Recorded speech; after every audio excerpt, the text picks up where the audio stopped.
ನಮಸ್ಕಾರ. ನಾನು ಡಾಕ್ಟರ್ ರಂಗೇಗೌಡ ಅಂತೇಳಿ, ಯೂರಾಲಜಿಸ್ಟ್, ತುಮಕೂರು ಕಿಡ್ನಿ ಸ್ಟೋನ್ ಮತ್ತು ಮೂತ್ರರೋಗ ಸೆಂಟರ್, ತುಮಕೂರಲ್ಲಿ ಆಲ್ಮೋಸ್ಟ್ 10 ವರ್ಷದಿಂದ ಪ್ರಾಕ್ಟೀಸ್ ಮಾಡ್ತಾ ಇದ್ದೀನಿ. Just few things about prostate ಅಂತಕ್ಕಂಥದ್ದು ಒಂದು ಗ್ರಂಥಿ.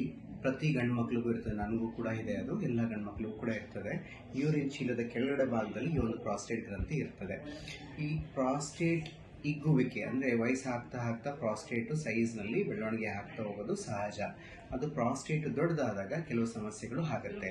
ಏನು ಪ್ರಾಸ್ಟೇಟ್ ದೊಡ್ಡದಾದಾಗ ಏನು ಲಕ್ಷಣಗಳು ಕಾಣ್ತವೆ, ಏನು ಲಕ್ಷಣಗಳು ಕಂಡಾಗ ನೀವು ಪ್ರಾಸ್ಟೇಟ್ ದೊಡ್ಡದಾಗಿರ್ಬೋದಾ ಅಂತ ನೀವು ಸಸ್ಪೆಕ್ಟ್ ಮಾಡ್ಬೋದು ಅಂತಂದರೆ, ಒಂದು ಮೂತ್ರ ನಿಧಾನಕ್ಕೆ ಹೋಗ್ತಕ್ಕಂಥದ್ದು, ಬಿಟ್ಟು ಹೋಗ್ತಕ್ಕಂಥದ್ದು, ಮಾಡಾದ್ಮೇಲೆ ಇನ್ನೂ ಉಳ್ಕೊಂಡಿದೆ ಅಂತ ಅನಿಸ್ತಕ್ಕಂಥದ್ದು, ಸ್ವಲ್ಪ ಪ್ರೆಷರ್ ಕೊಟ್ಟು ರೀಸಸ್ ಮಾಡಬೇಕು ಅಂತ ಅನಿಸ್ತಕ್ಕಂಥದ್ದು, ಮತ್ತು ರೀಸಸ್ಸು ಪದೇ ಹೋಗ್ತಕ್ಕಂಥದ್ದು, ಹೋಗಬೇಕು ಅಂದರೆ ತಕ್ಷಣ ಹೋಗ್ಬಿಡ್ಬೇಕು ಅಂತ ಅನಿಸೋದು, ರಾತ್ರಿ ಮಲಗಿದ ನಂತರ ರೀಸಸ್ ಮಾಡಲಿಕ್ಕೆ ಪದೇ ಎದ್ದೇಳ್ತಕ್ಕಂಥದ್ದು, ಇವೆಲ್ಲವೂ ಕೂಡ ಪ್ರಾಸ್ಟೇಟಿಂದ ಆಗ್ತಕ್ಕಂಥ ಕೆಲವು ಸಮಸ್ಯೆಗಳು. ಈ ಸಮಸ್ಯೆಗಳಿದ್ದಲ್ಲಿ ತಾವು ಹೋಗಿ ಮೂತ್ರರೋಗ ಸ್ಪೆಷಲಿಸ್ಟ್ಗಳು ಯಾರಿರ್ತಾರೆ ಅವ್ರನ್ನ ಒಂದು ಕಾಣ್ತಕ್ಕಂಥದ್ದು. ಇದಕ್ಕೆ ಏನು ಟ್ರೀಟ್ಮೆಂಟ್ ಆಪ್ಷನ್ಸ್ ಇರ್ತವೆ? ಈ ಥರ ಪ್ರಾಸ್ಟೇಟ್ ಸಮಸ್ಯೆಗಳು ಬಂದಾಗ ನಾವು ಏನು ಪರೀಕ್ಷೆಗಳನ್ನ ಮಾಡಿಸ್ಕೋಬೇಕು? ಒಂದು ಮೂತ್ರಕೋಶ ಸ್ಪೆಷಲಿಸ್ಟ್ನ ಮೀಟ್ ಮಾಡಿ ಅವರನ್ನ ಒಂದು ರೆಕ್ಟಲ್ ಎಕ್ಸಾಮಿನೇಷನ್ ಅಂತ ಮಾಡ್ತೀವಿ. ಅದನ್ನು ಮಾಡಿ ಪ್ರಾಸ್ಟೇಟ್ ಗ್ರಂಥಿ ಎಷ್ಟು ದೊಡ್ಡದಿದೆ ಅಂತ ನೋಡ್ತೀವಿ. ನೆಕ್ಸ್ಟ್ ಯೂರಿನ್ ಪರೀಕ್ಷೆ ಮಾಡಿ ಏನಾದರೂ ಇನ್ಫೆಕ್ಷನ್ಗಳಿದೆಯಾ ಅಂತ ಚೆಕ್ ಮಾಡ್ಕೊತೀವಿ. ನೆಕ್ಸ್ಟಿಗೆ ಸ್ಕ್ಯಾನಿಂಗ್ ಒಂದು ಮಾಡಿಸಿ ಅದರಲ್ಲಿ ಪ್ರಾಸ್ಟೇಟ್ ಸೈಜ್ ಎಕ್ಸಾಕ್ಟಾಗಿ ಎಷ್ಟು ದೊಡ್ಡದಿದೆ ಮತ್ತು ಮೂತ್ರ ಎಷ್ಟು ಉಳ್ಕೊಳ್ತಾ ಇದೆ, ಪ್ರಾಸ್ಟೇಟ್ ಇಂದಾಗಿ ಏನಾದರೂ ಕಾಂಪ್ಲಿಕೇಶನ್ಸ್ಗಳೇನಾದರೂ ಆಗಿದಾವ, ಸ್ಟೋನ್ಗಳೇನಾದರೂ ಆಗಿದಾವ ಅಂತ ಚೆಕ್ ಮಾಡ್ತೀವಿ. ನಂತರ ಒಂದು PSA ಅಂತ ಒಂದು ಟೆಸ್ಟ್ ಮಾಡ್ತೀವಿ. ಸ್ಪೀಡ್ ಎಷ್ಟಿದೆ ಅಂತ ತಿಳ್ಕೊಳ್ಳೋದಕ್ಕೆ, ಯೂರಿನ್ ದಾರಿ ಹೇಗಿದೆ ಅಂತ ತಿಳ್ಕೊಳ್ಳೋದಕ್ಕೆ ಒಂದು ಯೂರಿನ್ ಸ್ಪೀಡ್ ಟೆಸ್ಟ್ ಮಾಡ್ಕೊತೀವಿ.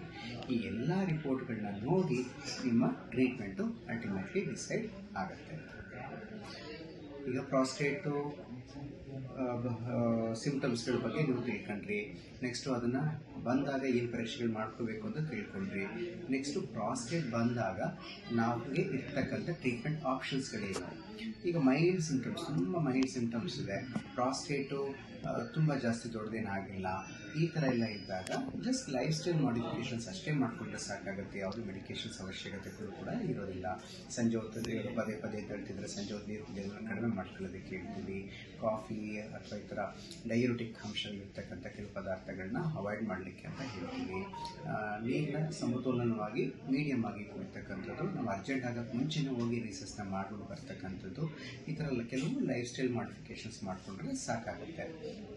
ಲಕ್ಷಣಗಳು ಮೀಡಿಯಮ್ ಮಟ್ಟಿಗೆ ಇದ್ದಾಗ ಅವಾಗ ನಾವು ಮಾತ್ರೆಗಳನ್ನ ಸಜೆಸ್ಟ್ ಮಾಡ್ತೀವಿ. ಮಾತ್ರೆಗಳು ಯಾವ ಥರ ಬರ್ತವೆ? ಒಂದು ಆಲ್ಫಾ ಬ್ಲಾಕರ್ಸ್ ಅಂತ ಹೇಳ್ತೀವಿ. ಇದೇನು ಮಾಡ್ತದೆ, ಈ ಮೂತ್ರಕೋಶದ ನೆಕ್ ಏನಿರ್ತದೆ, ಬ್ಲಾಡರ್ ನೆಕ್ ಅಂತ ಹೇಳ್ತೀವಿ, ಅದನ್ನು ಹಿಗ್ಗಿಸಿ ರೀಸಸ್ಸು ಸರಾಗವಾಗಿ ಹೋಗೋ ಥರ ಮಾಡ್ತದೆ. ಇನ್ನೊಂದು ಗ್ಲುಟಾಸ್ಟಿರೈಡ್ ಅಂತೇಳಿ ಮಾತ್ರೆಗಳು ಬರ್ತವೆ, ಗ್ಲುಟಾಸ್ಟಿರೈಡ್ ಅಂತ ಹೇಳ್ತೀವಿ. 5-ಆಲ್ಫಾ ರಿಡಕ್ಟೇಸ್ ಇನ್ಹಿಬಿಟರ್ಸ್ ಅಂತ ಹೇಳ್ತೀವಿ. ಆ ಮಾತ್ರೆಗಳು ಪ್ರಾಸ್ಟೇಟ್ನ ಕೆಲಮಟ್ಟಿಗೆ ಶ್ರಿಂಕ್ ಆಗಲಿಕ್ಕೆ ಸಹಾಯ ಮಾಡ್ತವೆ. ಈ ಥರ ಮೆಡಿಕೇಷನ್ಸ್ಗಳನ್ನ ಕೊಡ್ಕೋತೀವಿ. ಯಾವಾಗ ಮಾತ್ರೆ ತಗೊಂಡ್ರೆ ಇಂಪ್ರೂವ್ಮೆಂಟ್ ಆಗ್ತಿಲ್ಲ ಅಥವಾ ತೀವ್ರತರವಾದ ಲಕ್ಷಣಗಳೇನಾದರೂ ಇದ್ದಲ್ಲಿ ಅಥವಾ ಪೂರ ಮೂತ್ರಕೋಶ ಬ್ಲಾಕ್ ಆಗಿ ರೀಸಸ್ ಕಟ್ಕೊಂಡಂಥ ಪರಿಸ್ಥಿತಿ ಬಂದಲ್ಲಿ ಅವಾಗ ನಾವು ಸರ್ಜರಿನೇ ಸಜೆಸ್ಟ್ ಮಾಡ್ತೀವಿ. ಸರ್ಜರಿ ಬಂದು ಎಂಡೋಸ್ಕೋಪಿಕ್ ಸರ್ಜರಿ ಇರುತ್ತೆ. ಯಾವುದೇ ರೀತಿ ಕುಯ್ಯೋದು, ಕಟ್ ಮಾಡೋದು, ಗಾಯ ಮಾಡೋದು ಆ ಥರ ಏನೂ ಇರೋದಿಲ್ಲ. ಮೂತ್ರನಳಿಕೆ ಮುಖಾಂತರನೇ ಹೋಗಿ, ಎಂಡೋಸ್ಕೋಪಿ ಮುಖಾಂತರ ಹೋಗಿ ಆ ಪ್ರಾಸ್ಟೇಟ್ ಏನು ಇನ್ಲಾಸ್ ಆಗಿದೆ ಅದನ್ನು ಒಳಗಿಂದನೇ ಸ್ಕ್ರೇಪ್ ಮಾಡಿ ಅದನ್ನು ಕ್ಲಿಯರ್ ಮಾಡಿ ಬರ್ತಕ್ಕಂಥದ್ದು TURP ಅಂತ ಮಾಡ್ತೀವಿ. TURPನಲ್ಲಿ ಬೇರೆ ರೀತಿಯಾದ ಪವರ್ ಸೋರ್ಸ್ನ ಯೂಸ್ ಮಾಡ್ತೀವಿ. ಅದು ಮೋನೋಪೋಲರ್ ಕಾಟ್ರಿ ಇರ್ಬೋದು, ಬೈಪೋಲರ್ ಕಾಟ್ರಿ ಇರ್ಬೋದು ಅಥವಾ ಲೇಸರ್ ಇರ್ಬೋದು. ಅದನ್ನು ಬಳಸಿ ಆ ಬ್ಲಾಕ್ನ ರಿಲೀಸ್ ಮಾಡ್ತೀವಿ. ಇವು ಚಿಕಿತ್ಸಾ ವಿಧಾನಗಳು ಏನಿರ್ತವೆ ಪ್ರಾಸ್ಟೇಟ್ ಪ್ರಾಬ್ಲಮ್ ಇದ್ದಾಗ. Thank you.